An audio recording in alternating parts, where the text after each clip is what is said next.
왜냐하면 우리 이제 다음 주부터 주중 새벽 기도가 시작이 돼요.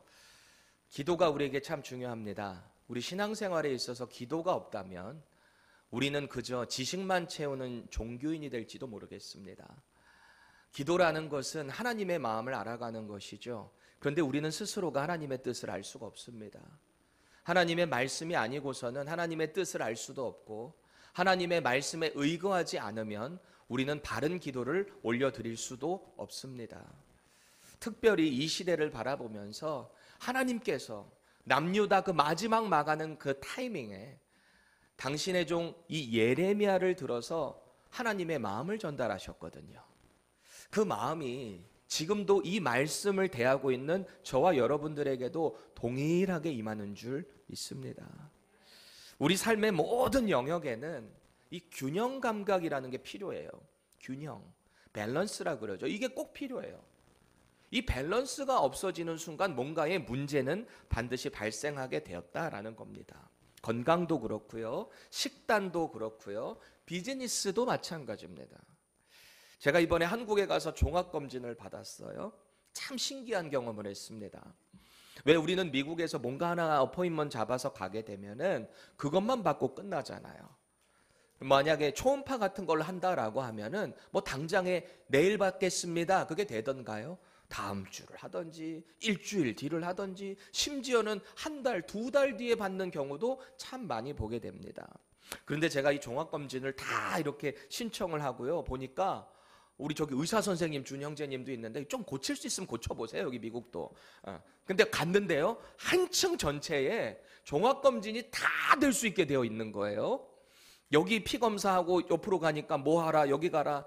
민두식님 여기 4층 내려가셔서 초음파하고 올라오실게요.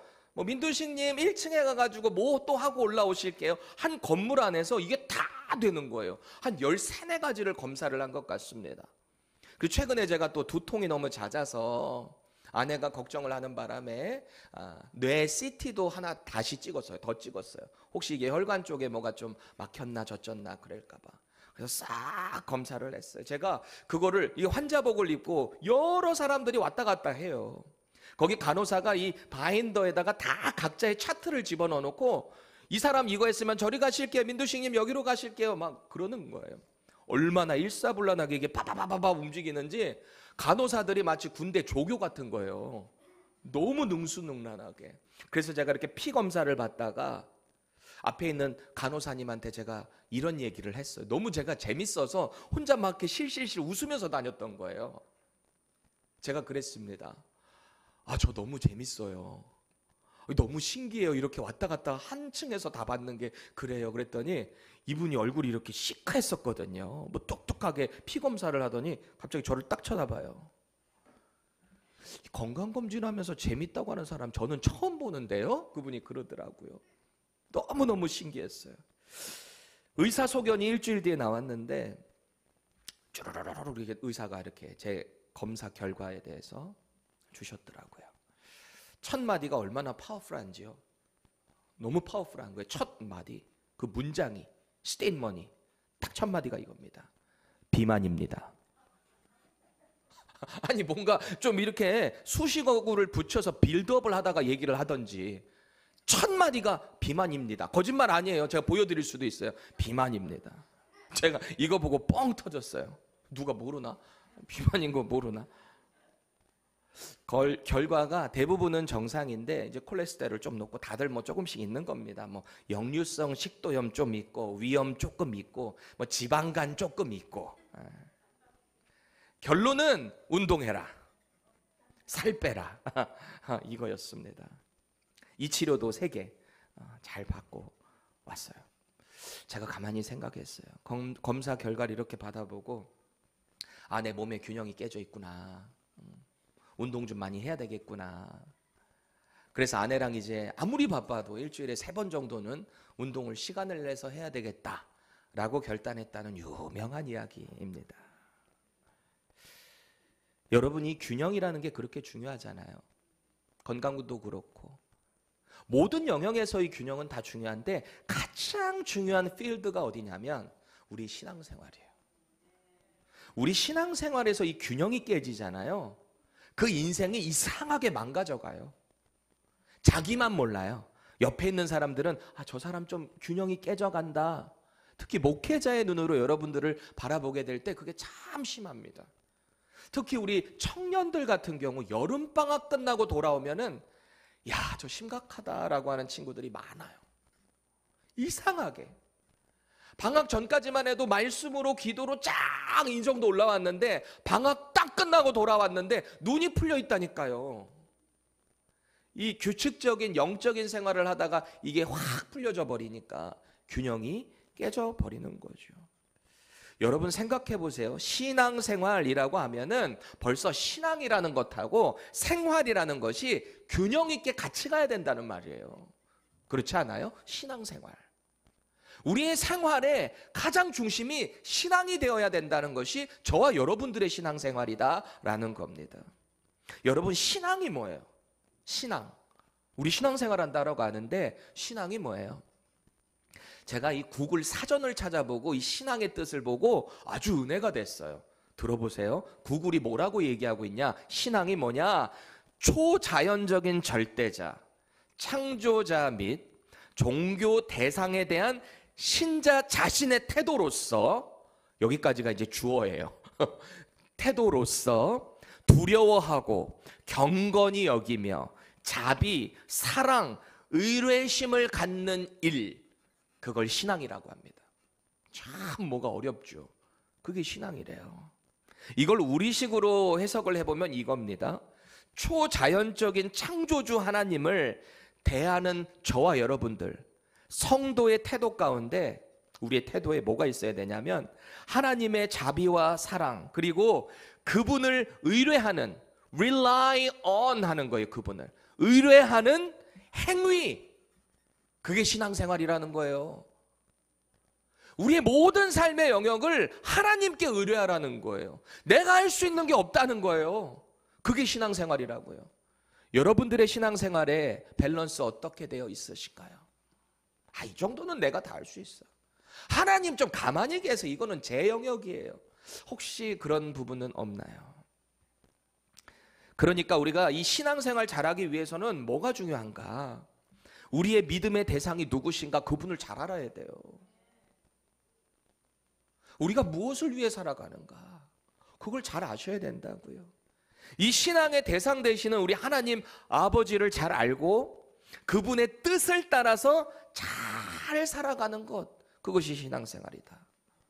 그런데 내 믿음의 대상이 뭘 하는지, 뭘 원하시는지 그것도 몰라요.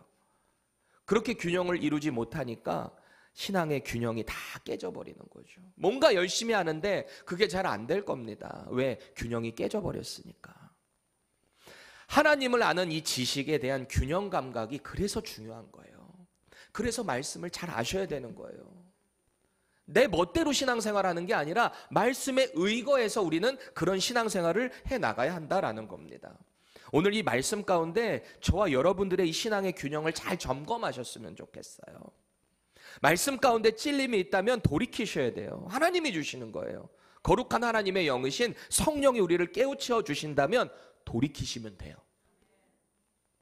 처절한 회개가 필요할지도 모르겠어요. 오늘 하나님의 이 심판 앞에 놓여있는 이 남유다 백성들을 조명하거든요. 본문이 분명히 이제 심판 앞에 있어요. 그런데 자기들이 곧 심판 받을지도 몰라요. 왜? 착각하고 있거든요. 우리는 신앙생활 잘하고 있는데 착각하고 있거든요. 이게 우리의 모습은 아닐까? 잘 적용하셔서 믿음의 결단이 있기를 축원합니다. 본문 1절을 다시 보시면 하나님의 인내심이 아주 끝까지 갔다는 거예요. 당신의 백성인 이 남유다, 이스라엘이잖아요. 이들을 향한 하나님의 백성을 바라보시며 내가 도저히 이제는 인내심이 바닥에 이르렀구나. 그게 하나님 아버지의 마음이셨다라는 겁니다. 우리 1절 말씀을 좀 더 생동감 살려서 세번역으로 보세요. 그때에 주님께서는 나에게 말씀하셨다. 지금 예레미야가 하는 말입니다. 비록 모세와 사무엘이 내 앞에 나와 빈다고 해도, 여러분 모세와 사무엘이 누구예요? 하나님 앞에 대단한 중보기도를 했었던 대단한 선지자들 아닙니까? 대단한 하나님의 사람들 아니에요? 이들의 기도를 통해서 하나님의 뜻을 돌이키실 정도로 이 사람들은 크게 쓰임받았던 하나님의 사람들이에요. 그런데 그런 사례가 있었다 할지라도 계속 보세요. 내가 이 백성에게 마음을 기울이지 않을 것이다. 이 백성을 내 앞에서 쫓아내라. 하나님이 지금 예레미야에게 그 말씀하고 계시는 거예요. 도저히 못 참겠다. 저들의 죄가, 냄새가 너무나 역겨워서 도저히 내가 저들에게 복을 줄 수가 없겠구나. 그게 하나님 아버지의 마음이었다라는 겁니다. 지금 하나님께서 죄 가운데 돌이키지 않는 그 남유다 백성들에게 4가지 죄에 대한 심판을 경고하고 계시는 거예요. 이거 이제 임한다는 거예요. 실제로 온다는 거예요. 4가지 형태가 어떻게 나타나는가? 2절 중반절 보세요. 죽을 자는 죽음으로 나아가고, 칼을 받을 자는 칼로 나아가고, 기근을 당할 자는 기근으로 나아가고, 포로될 자는 포로됨으로 나아갈지니라. 다 이런저런 식으로 망한다는 거예요. 다 그렇게 죽는다는 거예요. 여기서 죽을 자를 이라고 번역된 이 히브리어 단어를 또 다른 의미, 어원을 살려보면은 연병, 소위 전염병으로도 번역을 할 수 있습니다. 이거를 적용해보면 이거예요. 남유다는 연병으로 인한 죽음을 당하게 될 것이다. 우리 출애굽 시대 때도 하나님 앞에 죄악했다가 연병으로 얼마나 많은 사람들이 죽었어요? 그렇게 죽는다는 거예요. 적의 칼에 의해서 당연히 칼로 죽고요. 기근으로 먹을 게 없어서, 마실 게 없어서 죽어요. 포로로 끌려가서 죽는다. 결국 다 망한다는 거예요. 다. 왜요? 하나님 앞에 죄 지어서. 지금 이 예루살렘이 망하게 되는 이유가 뭔가? 하나님의 백성들인데 왜 이들은 망해야 하는가? 당시의 사람들이 신앙생활을 한다고는 하지만 하나님에 대한 이 균형 감각이 없어서가 아닐까요? 자기가 망하는지도 몰라요. 내가 망가져 가는지도 모르고 계속 그렇게 살아가고 있었다라는 겁니다. 이 이스라엘에게 있어서요, 남유다 백성들에게 있어서 하나님은 어떤 대상인가? 아마 그들에게 있어서 하나님은 사랑의 대상, 그 하나만 집중되고 있었을지 모르겠습니다. 하나님은 우리를 사랑하시지. 하나님은 우리와 언약을 맺으셨지. 그러니까 언제나 긍휼과 용서와 사랑의 하나님만 생각했던 게 아닐까요? 이들이 망각하고 있는 건 뭘까요? 사랑이라고 한다면 반드시 공의가 같이 들어가게 돼 있어요. 그렇지 않아요? 이 사람들은 하나님이 최초에 주신 이 율법의 정신을 오해한 것 같아요. 내가 아무리 죄를 많이 지어도 이 율법대로만 좀 이 프랙티스만 하면 하나님이 날 용서해 주시겠지. 그게 그냥 저변에 다 깔려 있는 거예요. 내 속마음이 어떻든 간 상관없이 내가 이걸 했으니까 하나님 나 용서해 주셔야 되는 거 아니야? 하나님 나 사랑해 주셔야 되는 거 아니야? 우리가 기도하는 거 다 들어주셔야 되는 거 아니야? 이렇게 신앙생활했다는 거예요. 내 마음이 어떻든 상관없이 행위적으로만 종교의식, 제사를 치르다 보니까 종교인이 되어버린 거예요. 종교인. 제사, 예배의 삶하고 실제적인 나의 삶이 연결이 안 되는 거예요. 아니 제사 왜 하는 거예요? 예배 왜 하는 거예요? 하나님 앞에 나의 나약한 죄성 다 내려놓고 하나님 앞에 회개하고 나의 헌신을 드리고 그 가운데 다시 하나님 뜻대로 살겠습니다. 이게 예배의 정신 아니에요? 근데 여기 행위만 남아있고 세상으로 나가면 똑같고 오히려 세상보다 더 나쁘게 살아가고, 그러니 예배의 삶하고 내 삶이 연결이 안 되는 거예요. 이스라엘이 그랬다는 거예요. 남유다가 그랬다는 겁니다. 종교적인 습관만 남아버리니까 그 안에 하나님의 공의가 없어요. 사랑만 있지. 여러분 사도 요한이 유명한 얘기 하잖아요. 하나님에 대해서 묵상하고 계시를 딱 받고 한 결론이 뭐예요? 하나님의 성품, 본질은 어떤 분이다? God is love. 하나님은 사랑이시라는 거잖아요. 하나님은 사랑 그 자체, 본질이시다, 그 얘기를 고백한 거 아닙니까? 생각해 보세요. 하나님이 왜 사랑이라고 그러는 거예요? 하나뿐이 없는 아들을 우리 같은 인간들 살리겠다고 죽여버리신 거잖아요. 죽는 과정을 그대로 보시면서 침묵하셨다는 거잖아요. 세상에 그런 부모가 어디 있어요? 자식 살리겠다고 자기 생명을 내어주면 내어줬지, 그 다른 사람 살리겠다고 내 자식 죽게 내버려두는 엄마 아빠가 어디 있냐고요.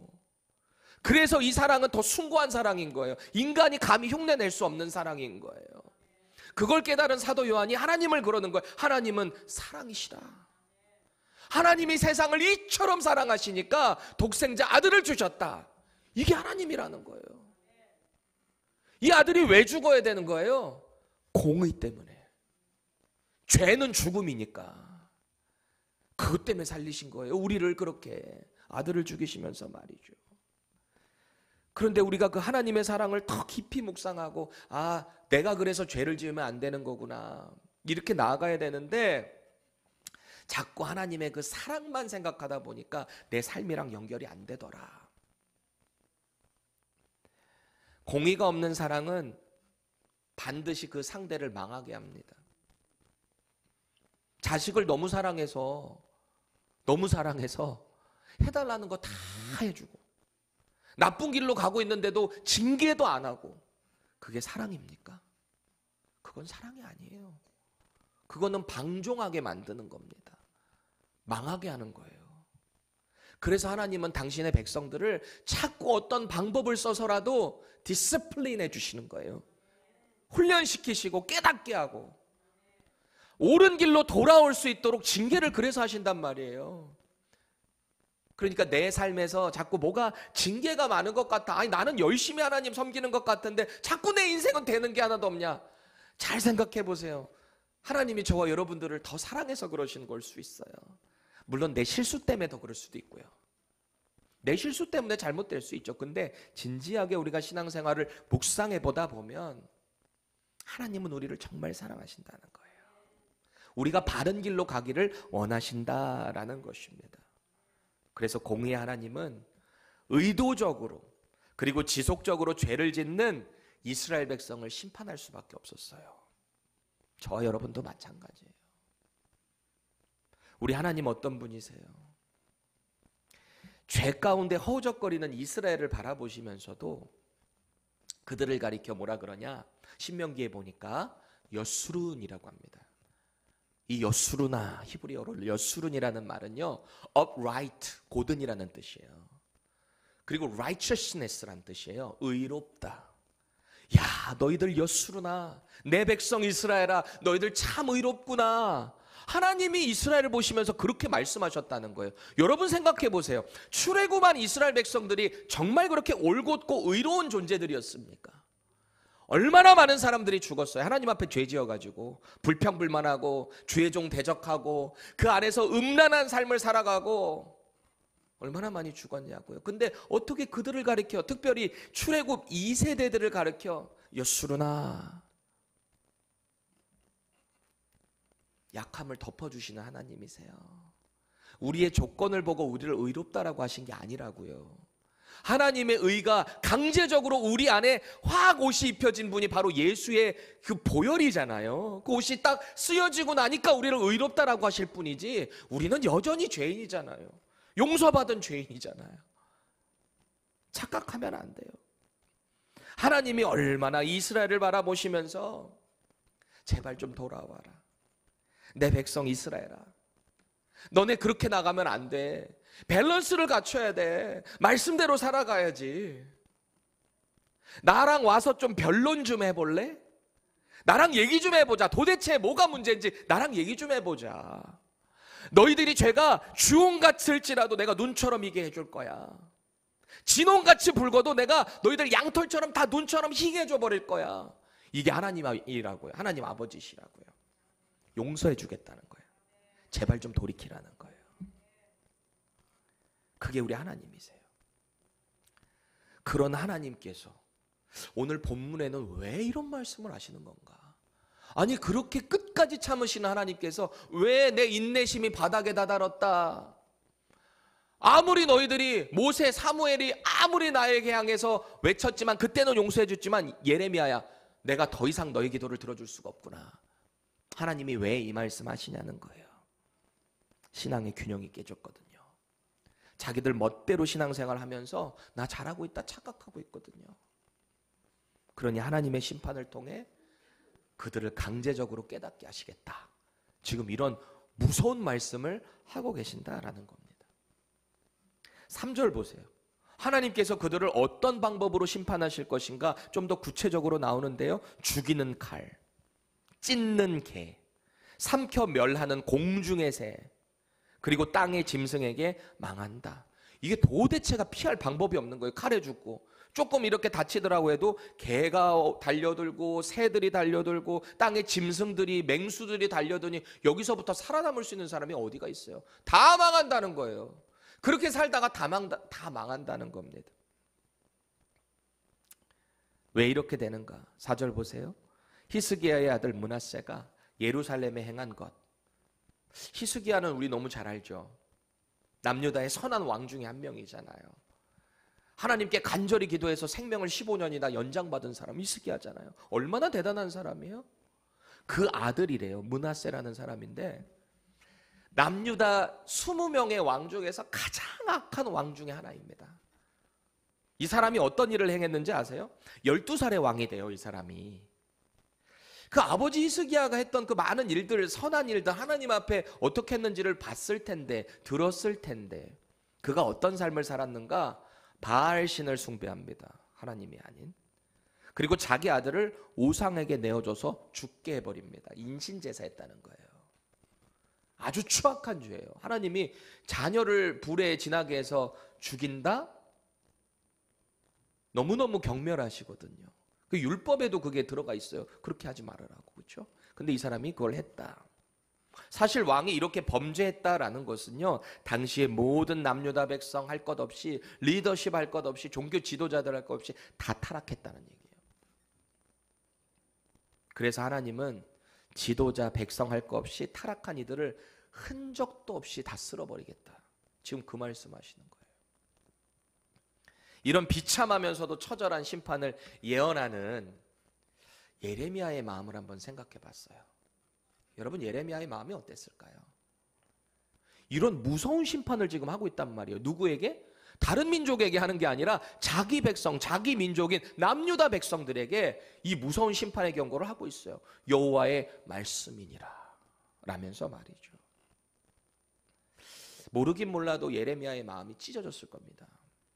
왜요? 자기도 이스라엘 백성이거든요. 이 심판이 오면 자기도 괴로울 거거든요. 자기도 같이 끌려가는 거거든요. 이 말을 하면서 속이 편했겠냐고요. 본인이 제외되는 게 아니에요. 본인도 같이 아픈 거예요.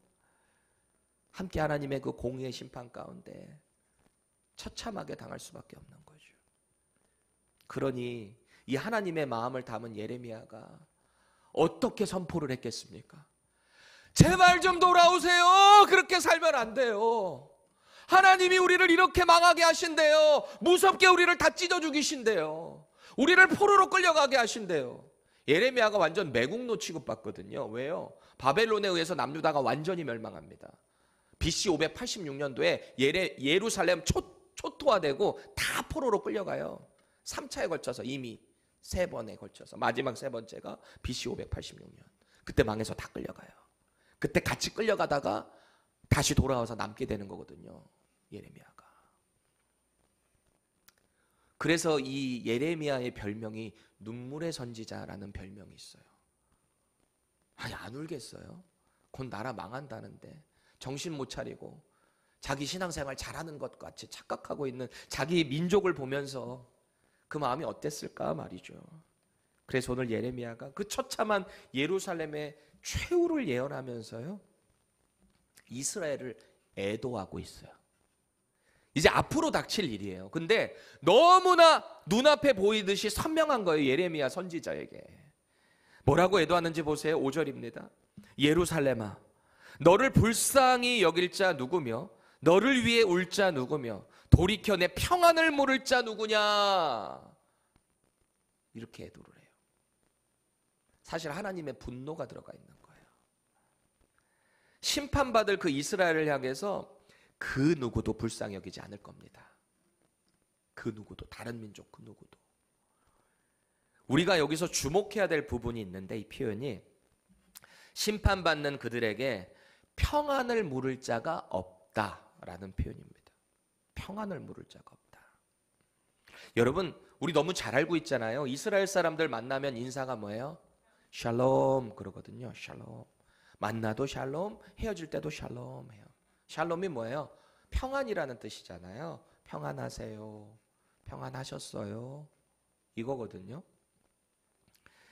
구약에서 말하는 이 샬롬이라는 것은 단순히 평안한 상태만을 말하는 건 아니에요. 기본적인 뜻은 전쟁이 없는 평온한 상태가 샬롬입니다. 그런데 이 샬롬을 더 깊은 구약 성경의 그 뜻으로 들어가 보면 이 샬롬은 하나님으로부터 오는 샬롬이에요.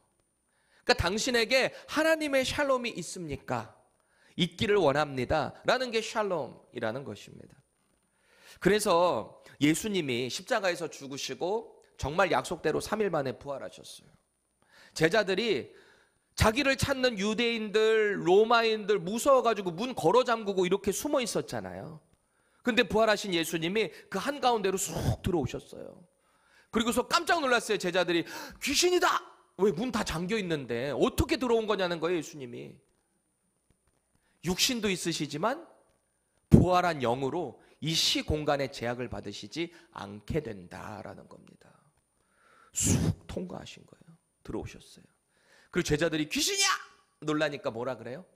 첫 마디가 샬롬. 예수님이 그래요. Peace be with you. 그래요.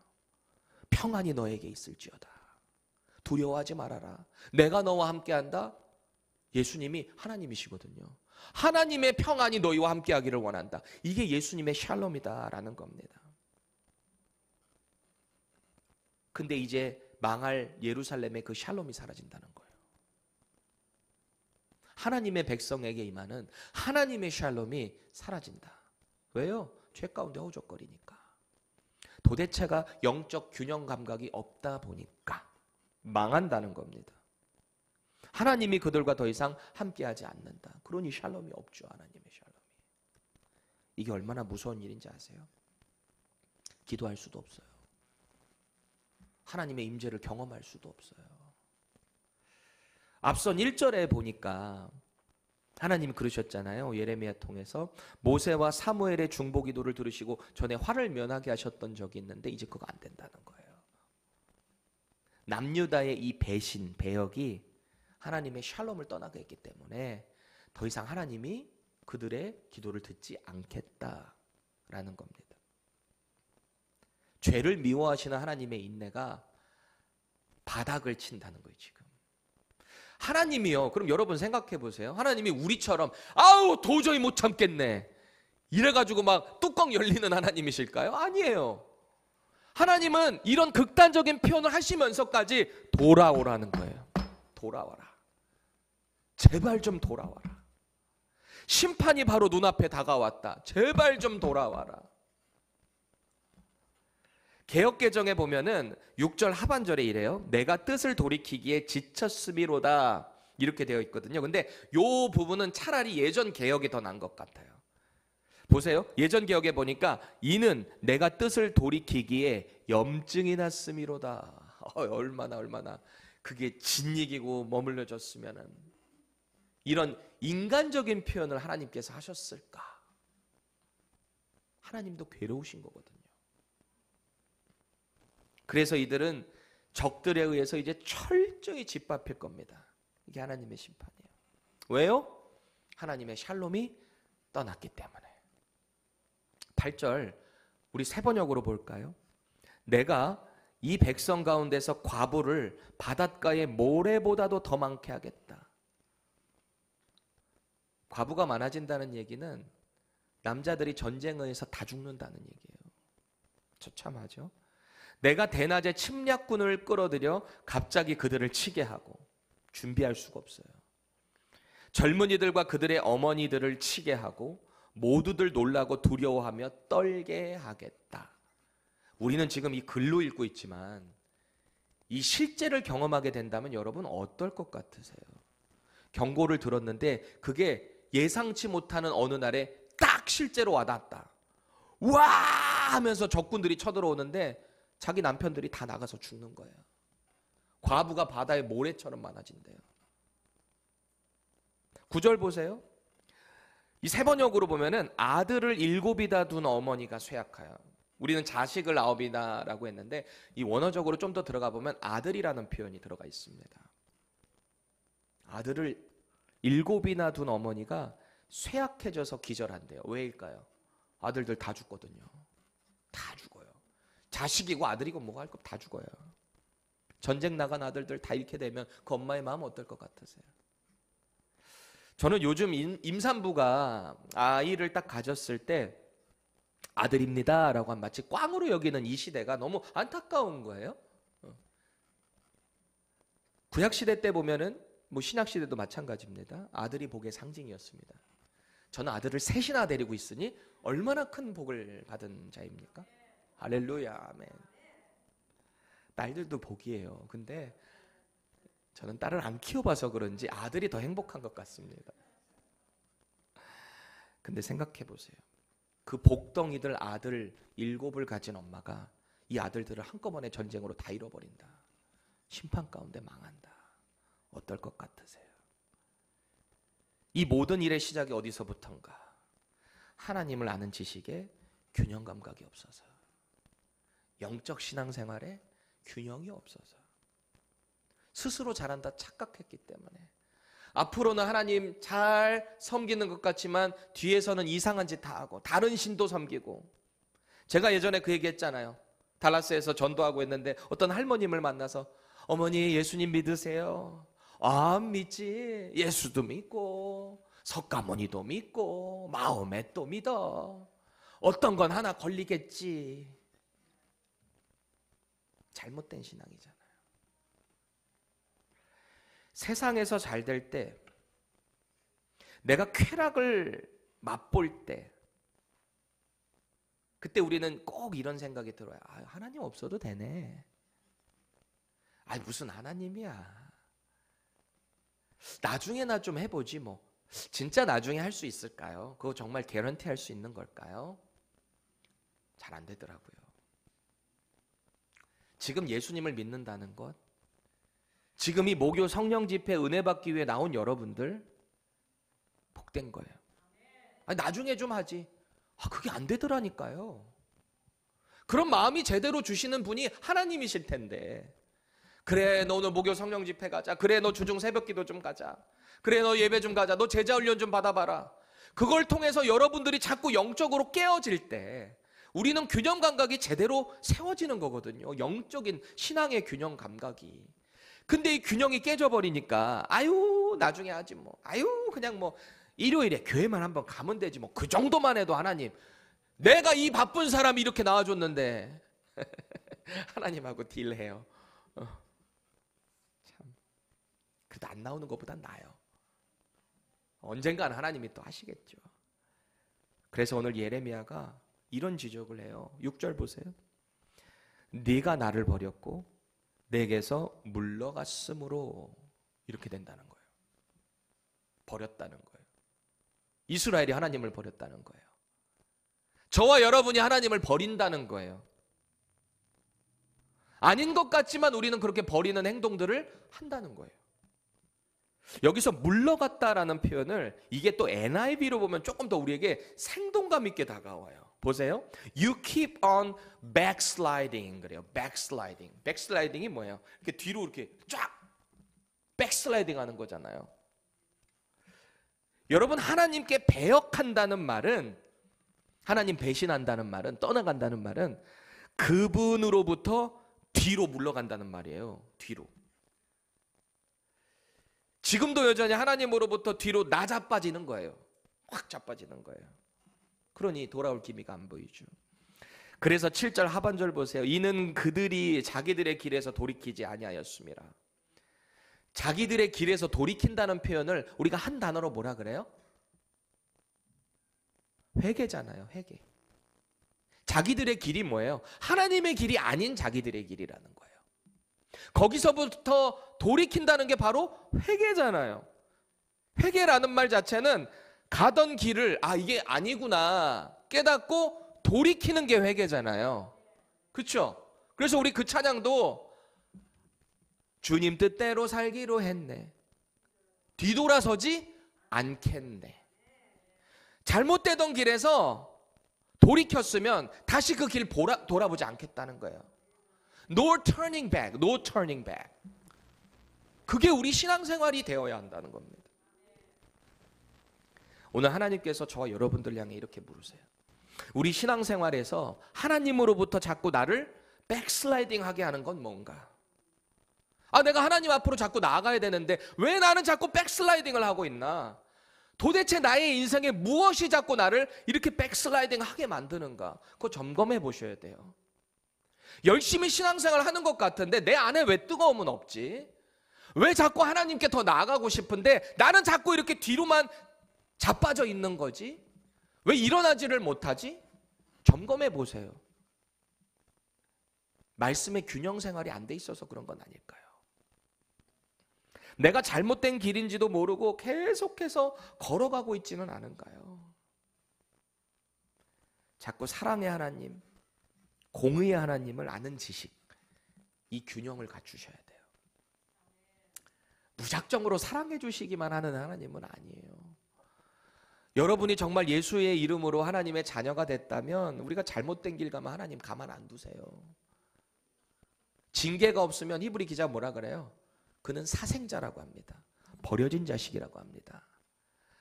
하나님으로부터 깨달음이 있고 하나님이 내게 뭔가의 연단을 주시는 것 같으면, 내가 뭔가의 광야를 지나고 있는 것 같으면 하나님이 나를 사랑하셔서 그러는구나. 내가 이거를 잘 깨달아야 되겠구나. 내가 하나님의 뜻을 어떻게 알아가야 되는지 지혜를 구해야 되겠구나. 그게 저와 여러분들에게 필요하다는 것입니다. 반드시 말씀과 기도가 같이 나아가야 돼요. 말씀으로 깨닫게 해주셨으면 성령님이 주시는 그 지혜를 가지고 하나님의 뜻으로 자꾸 나아가야 돼요.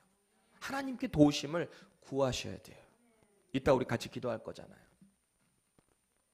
간절히 기도해 보세요. 우리 신앙이 미지근해져 있다면 하나님 저 좀 다시 뜨겁게 해주세요. 주님 정말 처음 만났을 때 그 뜨거움 제게 좀 회복시켜 주세요. 하나님의 말씀, 하나님의 마음이 예레미야를 통해서 이 정도로 아프셨는데 지금 이 시대를 바라보며 지금 우리를 바라보시며 하나님이 동일한 마음을 갖고 계시기에 우리가 이 말씀을 보는 거 아닙니까? 이게 예레미야 시대 끝났다고 하나님이 이 감정이 끝나신 게 아니잖아요. 예수님 다시 오시는 그날까지 계속해서 이 하나님의 가슴 아픔이 이어질 거잖아요.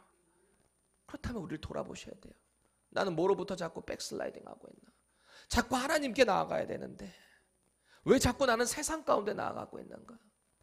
왜 나는 자꾸 더 편해지려고만 하는가? 하나님이 원하시는 것을 나는 왜 바로 보지 못하는가? 꼭 기억하세요. 하나님은 우리에게 미지근한 신앙을 원하지 않으세요. 뜨거워지셔야 돼요. 기도도 뜨겁게 하세요. 부르짖으세요. 예레미야가 유명한 말을 받아서 하잖아요. 너는 내게 부르짖으라. 내가 알지 못하는 크고 비밀한 일을 보여주리라. 오늘 이 저녁에 그 은혜를 경험하시길 바라요. 나 좀 살려달라고, 내 신앙 좀 뜨겁게 해달라고 하나님께 부르짖으세요. 나 좀 예수님 믿게 해달라고 부르짖어 보세요. 기도해 보세요. 신비한 일이 일어날 겁니다. 그렇게 우리가 자꾸 하나님의 뜻을 알아가며 신앙의 균형을 맞춰 나갈 때 비로소 저와 여러분들의 인생에 샬롬이 임할 것입니다. 이 샬롬이 늘 함께 해야 돼요. 샬롬이 떠나면 우리에게는 고통뿐이 없어요. 오늘 그네를 기적하기를 여러분들이 경험하시기를 정말 예수님 이름으로 축원합니다.